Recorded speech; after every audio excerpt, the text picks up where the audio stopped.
It seems that almost every year, we the audience are deeply disappointed by the Academy's picks for the best performances in film of the year. That's why for the 5th year in a row, here on Beyond the Trailer, I've given you the chance to let your own voice be heard with the BTT Oscar poll. The results are in, so let's find out who you think deserves to win the Oscars, plus my own predictions for who will actually walk away with the gold. Best Picture. And the audience gives the Oscar to Django Unchained. This was the closest vote of all the categories, and while Django Unchained ultimately won, Les Mis and Argo did give the Tarantino revenge flick a run for its money. But even more interestingly, just like with the actual awards shows, Argo had a last-minute rally here, with even you being swayed by Ben Affleck's directorial Oscar snub, and the huge momentum he's picked up by winning award after award after award. But let's not forget that back in 2009, Mickey Rourke also was sweeping the award circuit, only to suffer one of the most brutal and shocking Oscar losses in history, when Sean Penn was called up on stage. But if Argo doesn't win Best Picture, it won't be quite as shocking, as the odds are still against it.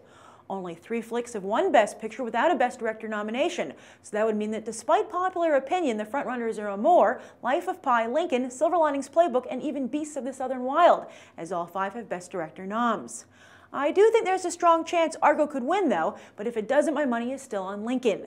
It has the most nominations of any film this year, 12, and of the major contenders, it's also the biggest box office hit. A nice change of pace for an awards show that often highlights the least seen films of the year. Then again, there has been a surprising Lincoln backlash, with many whispering they couldn't even get through the film, and you put it in 5th place behind Silver Linings Playbook. Has Harvey Weinstein gotten to you too? As for write-ins, what films did you feel were snubbed? That would be Moonrise Kingdom, Cloud Atlas, The Impossible, Skyfall, and The Perks of Being a Wallflower. Best Actor. And the audience gives the Oscar to Daniel Day-Lewis. While everyone has been duly impressed by Hugh Jackman's turn in Les Mis, they're still giving the actual awards to Daniel Day-Lewis. Yes, this is hardly a neck-and-neck race a la Chastain and Lawrence, and it's almost a certainty that Day-Lewis will win his 3rd Oscar for portraying America's 16th president. Once again, his legendary commitment to a role will pay off handsomely, and one has to wonder how he can possibly top himself at this point. But Day-Lewis himself doesn't worry about topping himself and has no roles even lined up, which is hardly a surprise, as ever since The Boxer, he's only made a film every few years.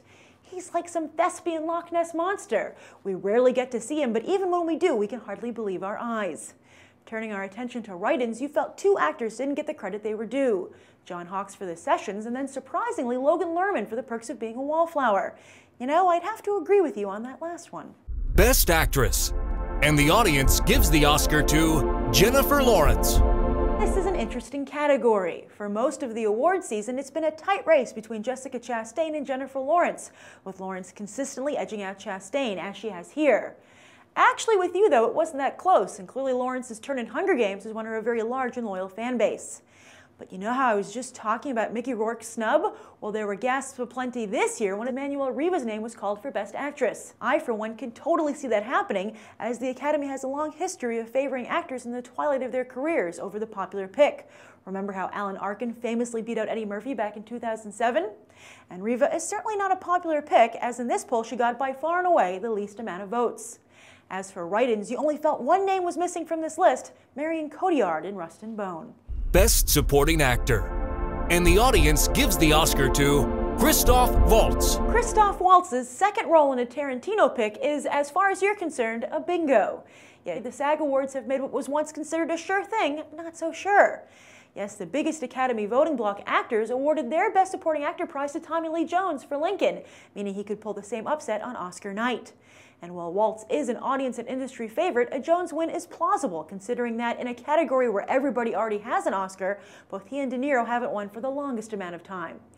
It's also worth noting, though, that this category ended up having the 2nd biggest number of write-ins, as you obviously feel the Academy missed a chance to shine the spotlight on an actor who hasn't already won an Oscar, Leonardo DiCaprio. But also of note is that the other actor many of you felt deserved a nod is Ezra Miller for The Perks of Being a Wallflower, which means, though we need to talk about Kevin Actor, is at least finally getting on your radar, and deservedly so. Best Supporting Actress. And the audience gives the Oscar to Anne Hathaway. Yes, while Daniel Day-Lewis is almost guaranteed to win in his category, the surest bet in the entire Oscar race is right here. Anne Hathaway is certain to get the Oscar she's been effectively campaigning for since she shared the Oscar stage with Hugh Jackman for a duet back in 2010. It's no accident that the two musical theater lovers ended up in Les Mis, and perhaps they both would be walking away with the gold on Oscar night if not for Day-Lewis. Sometimes, Jackman, it just isn't your year. But it most definitely is Hathaway's year, and the actress, who is infamous for dividing audiences, can be proud of turning in a performance that nobody can dislike. And not only did she win by a landslide in this poll, but this category also had the least amount of write-ins. Whose name did you come up with? Well, some of you would have liked to see Maggie Smith here for the Best Exotic Marigold Hotel, Emma Watson for The Perks of Being a Wallflower, and Judi Dench for Skyfall. Best Director. And the audience gives the Oscar to Steven Spielberg.